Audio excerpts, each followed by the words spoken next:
Good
afternoon.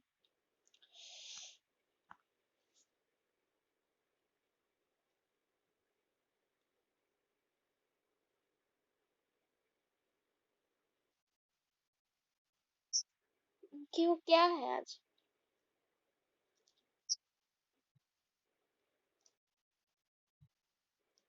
एक दिन class कर लिए तो क्या हो जाएगा?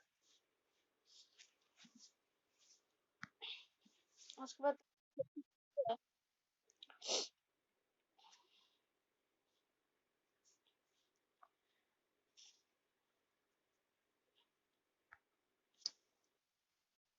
हम्म,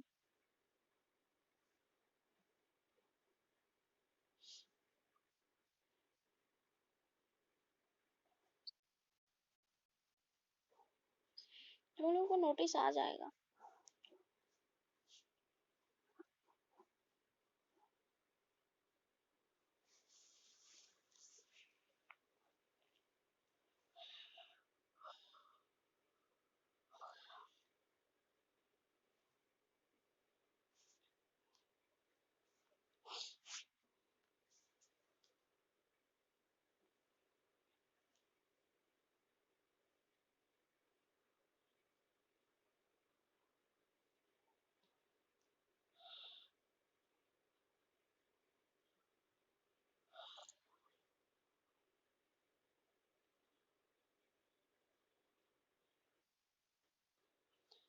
गुड आफ्टरनून।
हम लोग आज रॉक के बारे में पढ़ेंगे। तो कितने टाइप्स ऑफ रॉक्स होता है, कुछ आइडिया है? बताओ तुम लोग, कितना टाइप्स ऑफ रॉक्स होता है?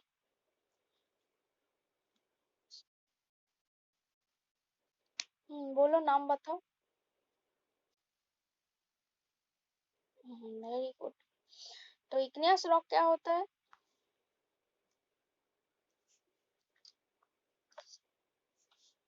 कोई बताओ, इग्नियस रॉक।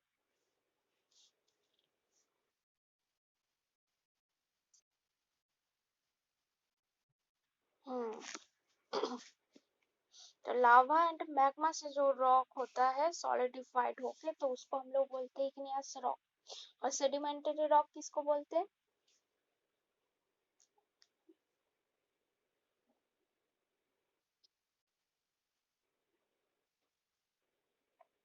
डिपोजिशन होता है जब विंड के वजह से तुम्हारा कोई फ्लूइड के रिएक्शन के वजह से जब हमारा अर्थ सरफेस के ऊपर डिपोजिट हो के जो रॉक बनता है, उसको हम लोग बोलते हैं सेडिमेंटरी रॉक। और metamorphic rock, igneous rock, sedimentary rock का उसका जब डिकम्पोजिशन होता है, तो उसके टेम्परेचर की वजह से किंबा प्रेशर की वजह से किंबा केमिकल फ्लूइड की वजह से, तो उसका जब डिपोजिशन होके मतलब छोटा छोटा मतलब टूट के उसका जब फिर से उसका मेटामॉर्फिज्म प्रोसेस स्टार्ट होके जब जो रॉक बनता है, उसको हम लोग बोलते हैं metamorphic rock. Metamorphic rock, igneous rock दोनों हार्ड होता है। सेडिमेंट्री रॉक उतना हार्ड नहीं होता है। जैसे तुम्हारा सैंडस्टोन को हाथ से पकड़ के किसी भी जगह में तुम लोग टेस्ट करोगे तो वो तुरंत टूट जाएगा। सेडिमेंट्री रॉक वो बहुत हल्का होता है और प्लस उसका हार्डनेस भी बहुत कम होता है। तो मेटामॉर्फिक रॉक हार्ड होता है, बहुत हार्ड होता है, जिससे उसमें तुम्हारा जो मेटामॉर्फिक रॉक, तुम लोग कोई एग्जांपल बोलो मेटामॉर्फिक रॉक का।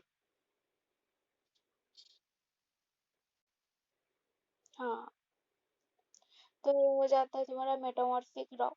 तो मेटामॉर्फिक रॉक जनरली जो इग्नियस रॉक होता है, सेडिमेंट्री रॉक होता है, ये दोनों रॉक का जो मेटामॉर्फिज्म प्रोसेस होता है उसके वजह से जो रॉक प्रोड्यूस होता है तो वो होता है मेटामॉर्फिक रॉक। तो उसमें कुछ मेटामॉर्फिक एजेंट रहता है, temperature, pressure, chemically active fluids, ये सब एजेंट की वजह से वो मेटामॉर्फिज्म प्रोसेस स्टार्ट होता है।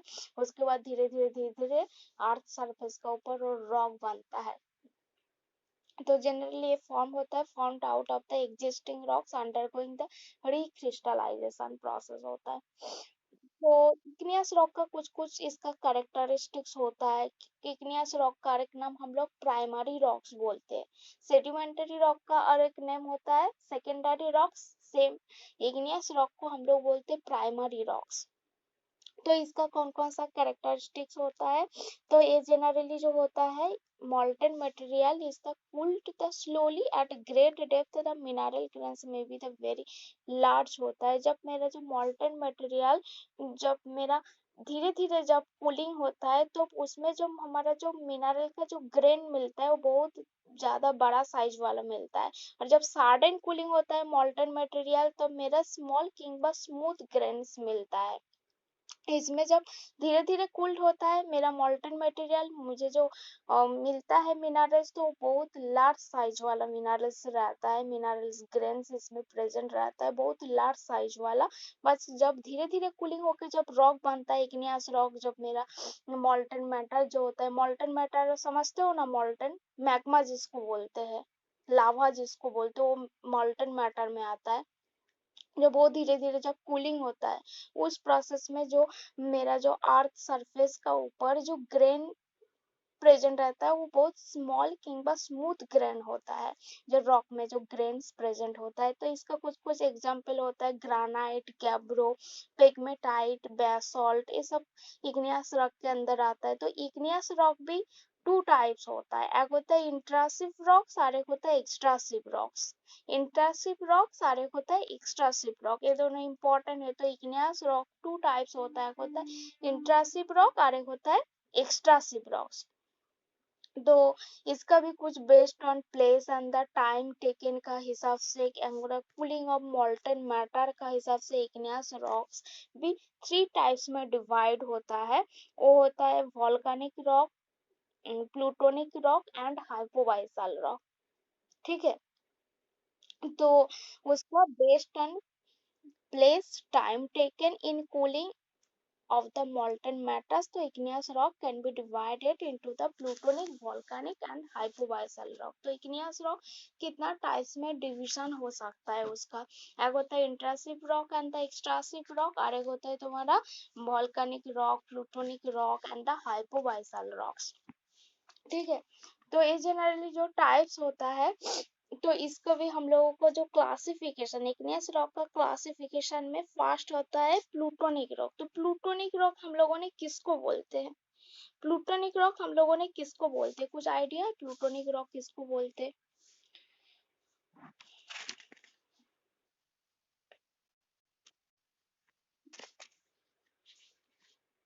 हाँ बोलो।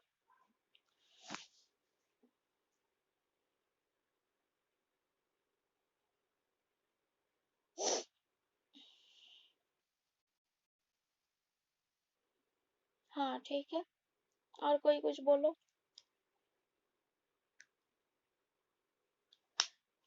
देखो प्लूटोनिक रॉक जो है ना वो मेरा अर्थ सरफेस में फॉर्मेशन नहीं होता है।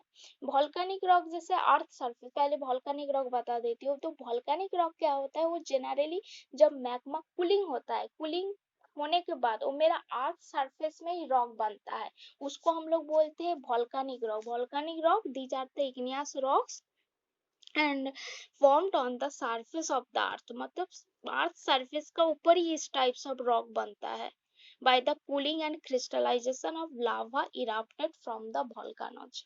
तो जब लावा इरप्ट होता है, सपोज मेरे पास एक रॉक है, ठीक है, तो ये जब लावा इरप्ट होता है उसका ऊपर से तो लावा इरप्शन जो होता है, इरप्शन होके यहाँ पे सपोज मान लो यहाँ पे अर्थ सरफेस है, वो धीरे धीरे अर्थ सरफेस के ऊपर ही कूलिंग होके उसका रॉक बन जाता है, तो उसको हम लोग बोलते हैं वॉल्केनिक रॉक। तो volcanic rock these are the igneous rocks that formed on the surface of the earth by cooling and crystallization of lava erupted from the volcanoes। जब मेरा जो लावा अंदर रहता है, मतलब अंदर वाले जो लावा, उसको हम लोग बोलते हैं मैग्मा, उसको हम लोग मैग्मा बोला जाता है। जब मैग्मा जब बाहर आता है उसको हम लोग बोलते हैं लावा, इसको हम लोग क्या बोलते हैं, लावा बोलते हैं।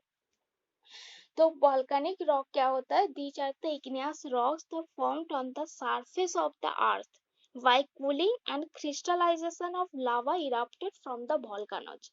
उसको हम लोग बोलते हैं volcanic rock। तो volcanic rock में जो लावा धीरे धीरे कूल होता है, सॉरी ये बहुत जल्दी कूल होता है, क्यों, क्योंकि वो अर्थ सरफेस के ऊपर रॉक बन रहा है, तो इसका कूलिंग प्रोसेस वेरी फास्ट होगा। So since the lava cools down at the very fast rate and compared to the magma, the grains size of the crystal formed in these rocks are the very fine and the often the microscopic। जो मेरा जो लावा है, लावा जब धीरे धीरे cooling होगा तब उसका हमने बताया है, उसका जो ग्रेन साइज होता है तो बहुत बड़ा ग्रेन का होता है। जब फास्ट रेट में जब लावा कूल होगा तो उसका जो ग्रेन साइज हम लोगों को मिलता है, उसका जो वो बहुत वेरी फाइन होता है एंड माइक्रोस्कोपिक होता है। तो वॉल्केनिक रॉक का क्या इंपॉर्टेंस पॉइंट है तुम लोगों को जानना है। जो वॉल्केनिक रॉक है वो मेरा अर्थ सरफेस के ऊपर फॉर्म होता है due to cooling and crystallisation of lava erupted from the volcanoes. ठीक है। और यहाँ पे जो लावा कूल होता है वो बहुत वेरी फास्ट रेट में कूल होता है, मतलब बहुत वेरी फास्ट रेट में कूल होता है। तो इसी वजह से इसका जो ग्रेन साइज होता है वेरी फाइन होता है एंड माइक्रोस्कोपिक होता है। तो इसका कुछ कुछ एग्जाम्पल होता है, जो डेक्कन ट्राफ है इंडिया का, वो इस टाइप्स ऑफ रॉक के अंदर आता है, वॉल्केनिक रॉक के अंदर। और एक होता है बेसल्ट, बेसल्ट कोलंबिया प्लेटो में है, तो इस टाइप्स ऑफ रॉक के अंदर आता है। तो ये जो टाइप्स ऑफ रॉक है जिसको हम लोग बोलते हैं वॉल्केनिक रॉक। ठीक है। नेक्स्ट आते हैं प्लूटोनिक रॉक। तो प्लूटोनिक रॉक जो तुमने बताए हो, जो भी कुछ टाइम पहले बताए हो, सही बताए हो। जो प्लूटोनिक रॉक होता है वो अर्थ सरफेस का ऊपर नहीं बनता है, वो थोड़ा डीप डेप्थ में बनता है। जनरली वो 7 to 10 किलोमीटर बिलो में बनता है, अर्थ सरफेस से 7 to 10 किलोमीटर बिलो में होता है। तो इसका जो ग्रेन साइज हम लोग को यहाँ पे क्या होता है, जब अंदर है तो इसका कूलिंग प्रोसेस धीरे होगा, क्योंकि वो थोड़ा डीप अर्थ सरफेस से डीप में बन रहा है ये रॉक, 7 to 10 किलोमीटर बिलो में बन रहा है। तो इसका ग्रेन जो लावा निकलेगा तो लावा बहुत धीरे धीरे कूलिंग होता है। तो जब जब इसमें जब मैग्मा जब धीरे धीरे अंदर मैग्मा होता है, वो अंदर हम लोग लावा नहीं बोलेंगे, इसमें हम लोग मैग्मा बोलेंगे, क्योंकि वो पीलो में बन रहा है अर्थ सरफेस का। जब बाहर आता है मैग्मा उसका नाम हम लोगों ने लावा देते हैं। तो यहाँ पे क्या होता है, मैग्मा जो रहता है वो धीरे धीरे कूलिंग नहीं होता है, मतलब धीरे धीरे कूलिंग होता है, वेरी फास्ट रेट में नहीं होता है, जितना फास्ट रेट में वॉल्केनिक रॉक में कूलिंग होता है। तो ये जेहेतु अंदर में इस रॉक बनता है तो इसका जो कूलिंग प्रोसेस होता है बहुत धीरे होता है, इसीलिए इसका जो ग्रेन साइज कोर्स ग्रेन होगा। तो हम यही देखो यहाँ पे यही बता रहा है। तो मेरा जो प्लूटोनिक रॉक होता है, these are the igneous rock and the form at considered depths generally between 7 to 10 kilometers below the surface of the earth because of the very slow rate of cooling at these depths. The rocks resulting from the magma are the coarse grain। तो इसका कुछ कुछ example होता है, कौन कौन सा example होता है, ग्रानाइट होता है, सिनाइट होता है, गैब्रोज होता है, इस types of the plutonic rock का कैटेगरी में आता है। उसका नेक्स्ट होता है हाइपोबाइसल रॉक। तो हाइपोबाइसल रॉक क्या होता है, कुछ बताओ कोई, हाइपोबाइसल रॉक। हाँ बोलो।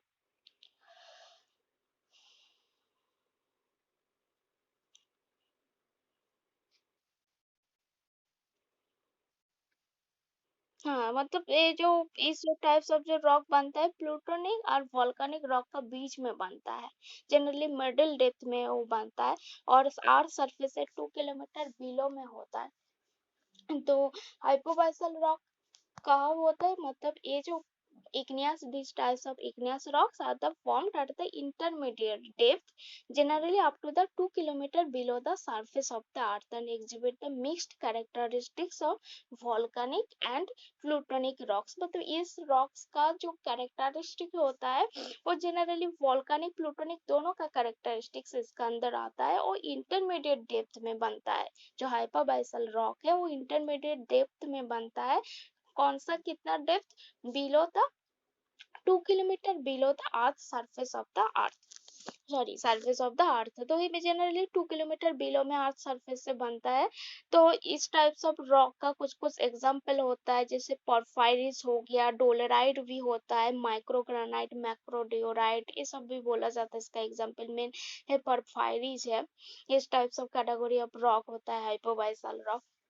तो कितना टाइप्स ऑफ रॉक है?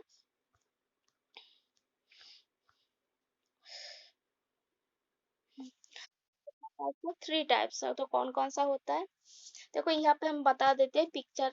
ये देखो जो जनरली जो हमने बताया है, देखो नीचे वाले पोर्शन में मैग्मा होता है। जब मैग्मा जब ऊपर जाता है उसको हम लोग लावा बोलते हैं। और प्लूटोनिक रॉक कहाँ बनता है? वो अर्थ सरफेस से बहुत नीचे बनता है, मतलब 7 to 10 किलोमीटर बिलो में इसको इस टाइप्स ऑफ रॉक फॉर्मेशन होता है। और वॉल्केनिक रॉक कहाँ होता है? वो मेरा अर्थ सरफेस का ऊपर होता है। तो इसीलिए देखो एवोप रहता है। हाइपोबाइसल रॉक इस दोनों रॉक का बीच में रहता है प्रेजेंट। जो देखो डीप कलर वाला दिख रहा है ये हाइपोबाइसल रॉक है। वो मेरा अर्थ सरफेस का 2 किलोमीटर बिलो में इसका फॉर्मेशन होता है। तो कौन कौन सा रॉक्स होता है बताओ कोई?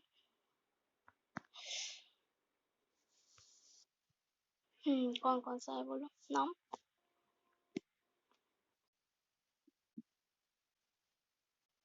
हम्म हम्म हम्म और प्लूटोनिक किसको बोलते हैं?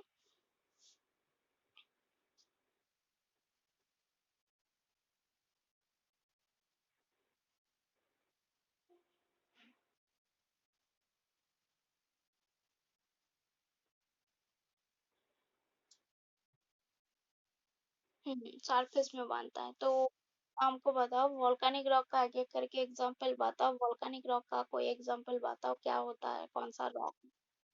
हाँ, नहीं पर्फायरिस हाइपोबाइसल में होता है।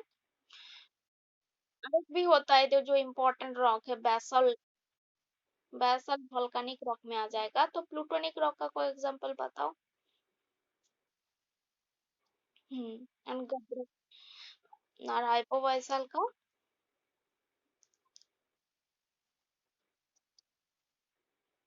ठीक है। पर हम्म ठीक है। तो ठीक है। तो उसके बाद आते हैं उसका कौन कौन सा टेक्सचर होता है। अच्छा, इसका कंप्लीट।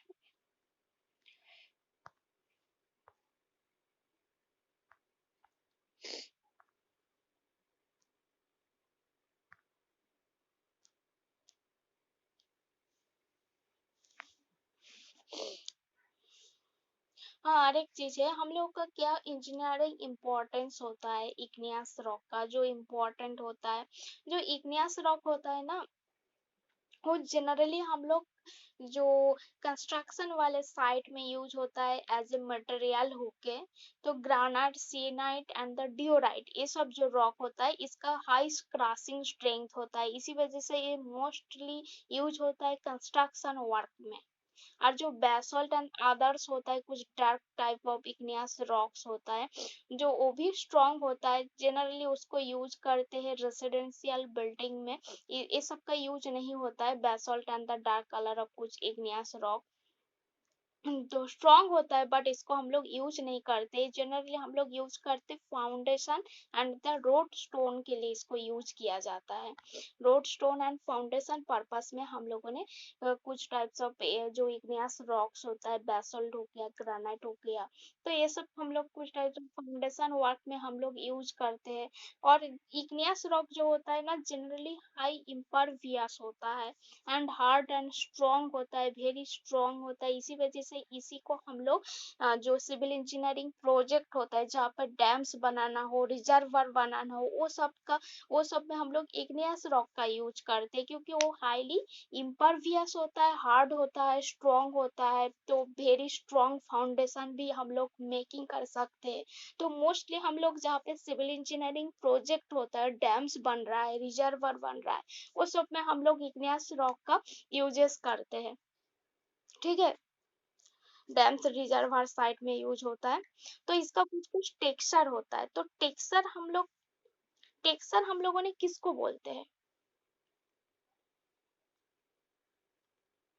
देखो, टेक्सचर जो होता है रॉक में, उसका साइज कैसा है, उसका शेप कैसा है, उसका अरेंजमेंट ऑफ ग्रेन्स कैसा है, मतलब सेडिमेंट्री रॉक के केस में उसका क्रिस्टल कैसा है, इग्नियस एंड मेटामॉर्फिक रॉक के केस में, तो इसको हम लोग बोलते हैं टेक्सचर। तो टेक्सचर हम लोग texture of rock is the size, shape and the arrangement of the grains. तो ये सब से हम लोग डिटरमाइन करते हैं मेरा साइज क्या है, उसका शेप कैसा है, उसका अरेंजमेंट ऑफ कॉन्स्टिट्यूएंट कैसा है। तो जनरली जो texture is the defined as the mutual relationship of different mineralogical constituent of the rocks. तो टेक्सचर का कुछ कुछ फैक्टर होता है, फैक्टर्स होता है जो एक्सप्लेनिंग द टेक्सचर। तो कौन कौन सा फैक्टर्स होता है? फर्स्ट होता है, देखो, डिग्री ऑफ क्रिस्टलाइजेशन। तो डिग्री ऑफ क्रिस्टलाइजेशन किसको बोलते हैं? जब rocks the composed entirely of the crystal are called the holocrystalline. इसका भी बहुत सारा टाइप्स होता है डिग्री ऑफ क्रिस्टलाइजेशन के अंदर, उसमें 3 टाइप्स होता है holocrystalline, holohyaline and the hypocrystalline होता है। तो होलो क्रिस्टलाइन किसको बोलते हैं? जब मेरा जो रॉक होता है इंटायरली ऑफ द क्रिस्टल, मतलब जो क्रिस्टल किसको बोलते हैं? होलो क्रिस्टलाइन किसको बोलते हैं? जो rocks the compose entirely of the crystals are called the hollow crystalline, and those composed entirely of the glass, इसको हम लोग बोलते हैं hollow hyaline, and rocks that contains the both crystals and the glass, मतलब दोनों rocks का अंदर present रहेगा, क्रिस्टल का भी प्रेजेंट रहेगा उसका कैरेक्टरिस्टिक, प्लस ग्लास का भी कैरेक्टरिस्टिक्स प्रेजेंट रहता है, तो उसको हम लोग बोलते हैं हाइपोक्रिस्टलाइन और द हेमी क्रिस्टलाइन। तो डिग्री ऑफ क्रिस्टलाइजेशन जो होता है वो मेरा 3 टाइप्स में डिवाइड किया गया है। जब rocks compost entirely of the crystal, only crystal rocks का अंदर प्रेजेंट है, तो उसको हम लोग बोलते हैं होलो क्रिस्टलाइन। मतलब those compost the entirely of the glass, only glass present होता है, ग्लास का कैरेक्टरिस्टिक्स जब रॉक का अंदर प्रेजेंट रहता है उसको हम लोग बोलते हैं होलो हायलिन। और जब मेरा रॉक्स में ग्लास ग्लास का भी कैरेक्टरिस्टिक्स प्लस क्रिस्टल का दोनों का प्रेजेंट रहेगा, तो उसको हम लोग क्या बोलते हैं? हाइपोक्रिस्टलाइन और द हेमी क्रिस्टलाइन बोला जाता है। हाँ, बोलो।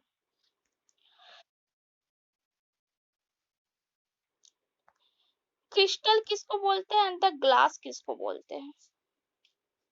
क्रिस्टल को कुछ दिन पहले ही बोला था, क्रिस्टल क्या होता है।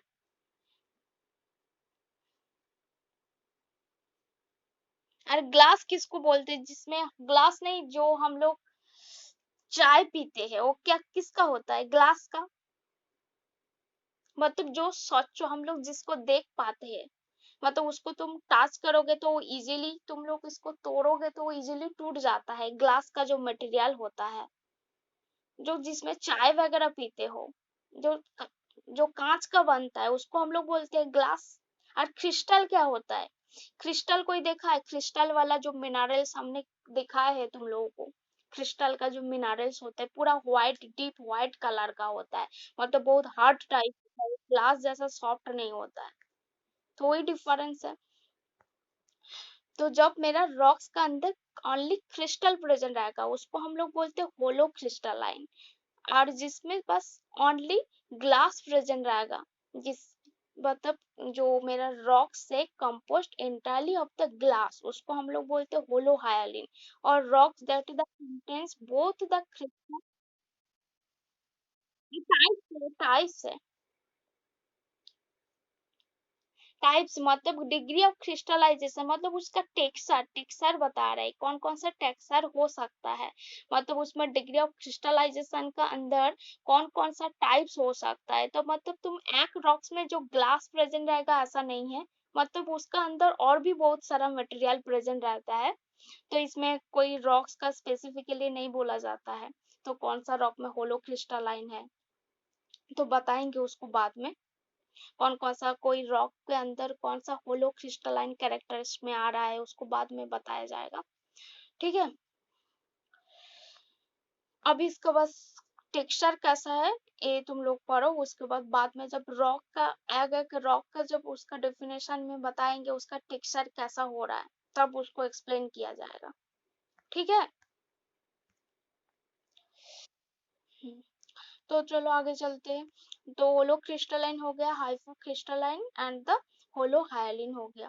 उसके बाद कुछ रॉक के अंदर ग्रेन साइज वाला भी आता है, तो बहुत सारा ग्रेन साइज इसमें प्रेजेंट रहता है। तो overall there are the distinction between the grain size of rocks that have the crystallise at depths are the medium to the coarse grain.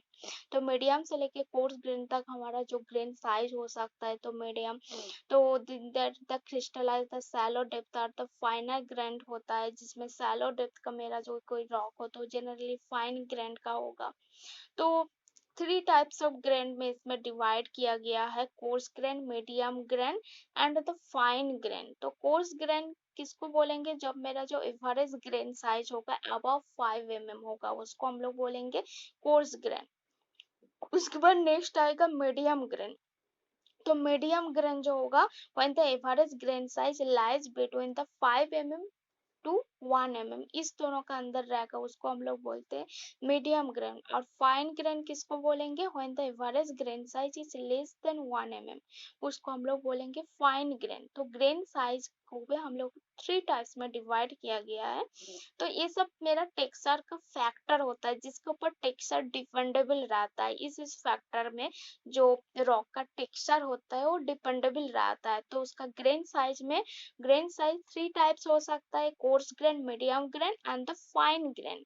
तो कोर्स ग्रेन में जो एवरेज ग्रेन साइज होगा वो generally above 5 mm होगा, और medium grain में जो average grain size lies between the 5 mm and the 1 mm, and fine grain when the average grain size is less than 1 mm, उसको हम लोग बोलते हैं फाइन ग्रेन। ग्रेन साइज तक सबको समझ में आ गया, ग्रेन साइज तक, ठीक है। तो उसके बाद नेक्स्ट आते हैं based on growth of crystals और रॉक फैब्रिक। तो फैब्रिक क्या होता है, fabric is the shape and mutual relationship among the rock constituent.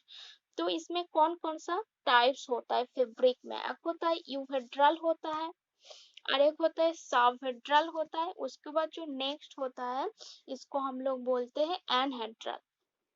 तो थ्री टाइप्स होता है, पहले बता देते हैं। एक होता है यूहेड्रल, नेक्स्ट होता है सबहेड्रल और नेक्स्ट होता है एनहेड्रल। तो यूहेड्रल किसको बोलते हैं, तो यूहेड्रल जो होता है refers to the grains that are bounded by the crystal face, the crystal which is completely developed। पहले बता देते हैं उसके बाद तीनों का डिफरेंस बताएंगे।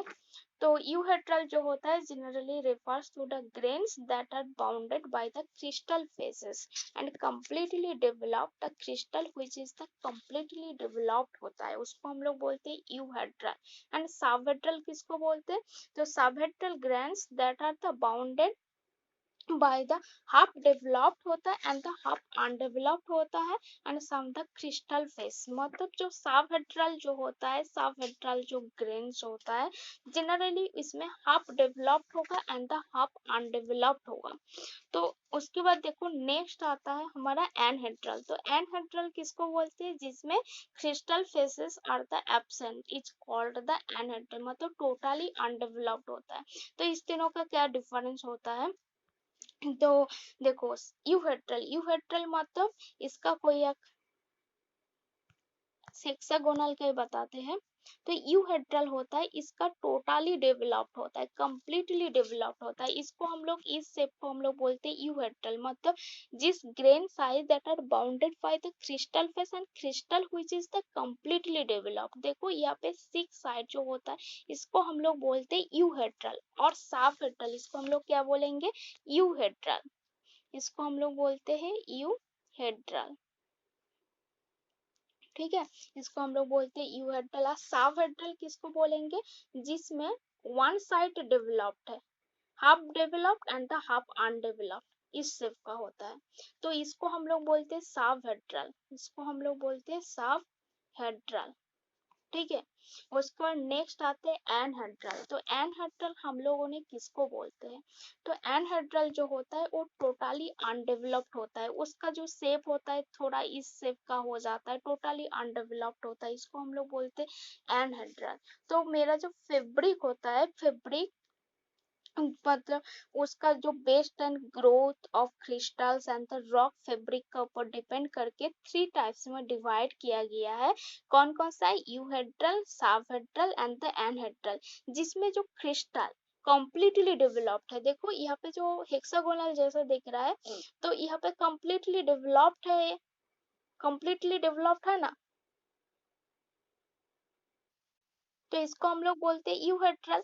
और जिसमें देखो हाफ डेवलप्ड हुआ है, मतलब इसका हाफ पोर्शन डेवलप्ड हुआ है, हाफ पोर्शन अनडेवलप्ड है, तो इसको हम लोग बोलते हैं सबहेड्रल। और जिसमें कोई साइज नहीं है, मतलब जैसे तैसे बन गया है, तो इसको टोटली अनडेवलप्ड है, इसको हम लोग बोलते हैं एनहेड्रल। ठीक है, ये मेरा थ्री टाइप्स होता है।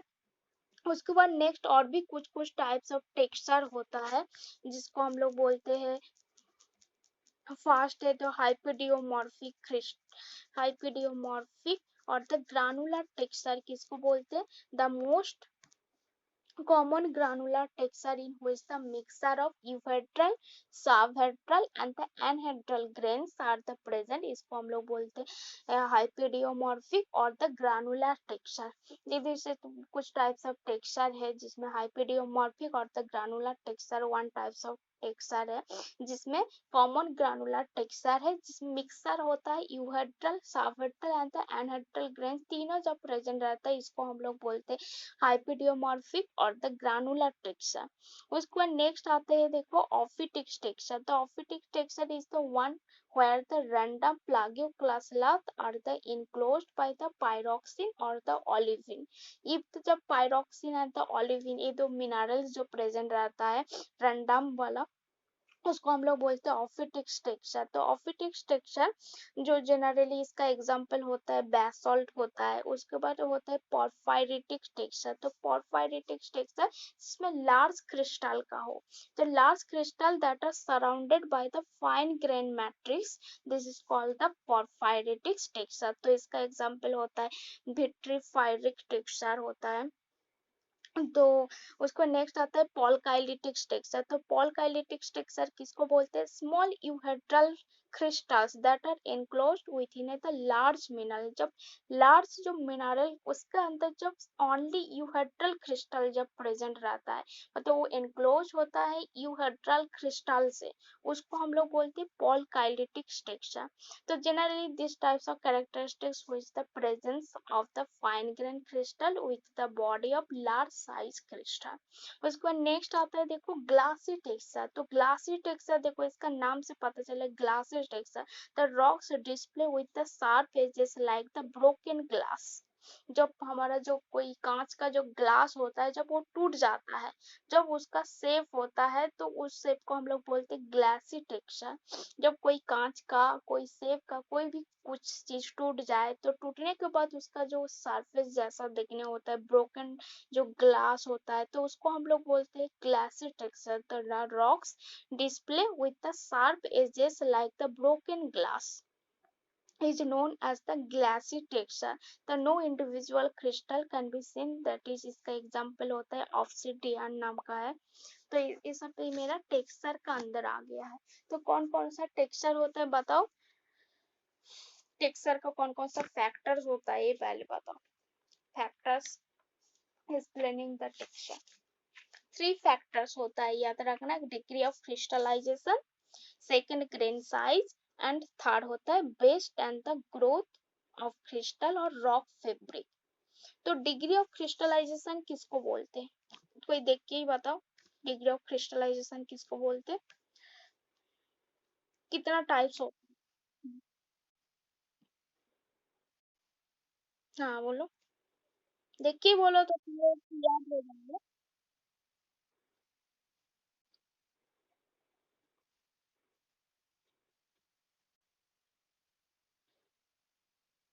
हम्म।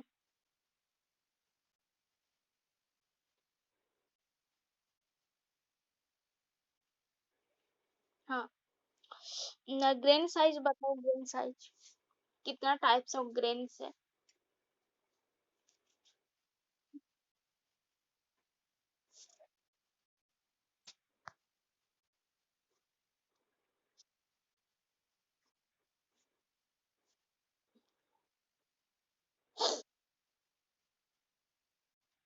हम्म।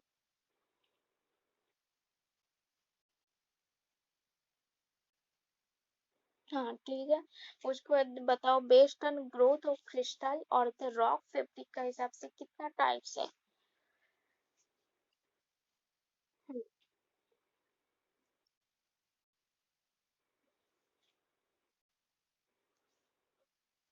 एनहेड्रा इसको बोलते हैं। हम्म,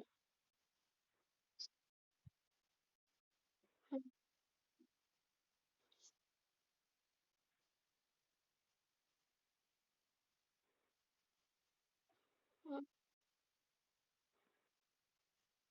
मतलब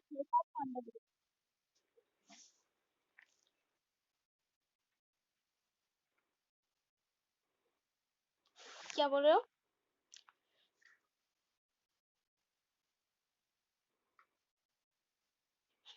अरे तो छोड़ दे तो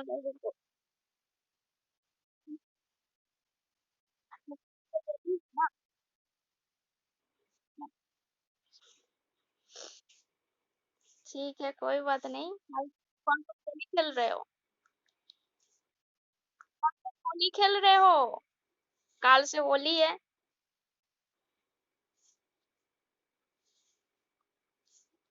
कोई नहीं खेला अभी भी?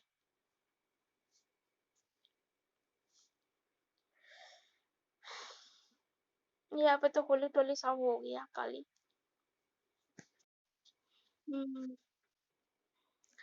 तो ठीक है, तब छोड़ देते हैं।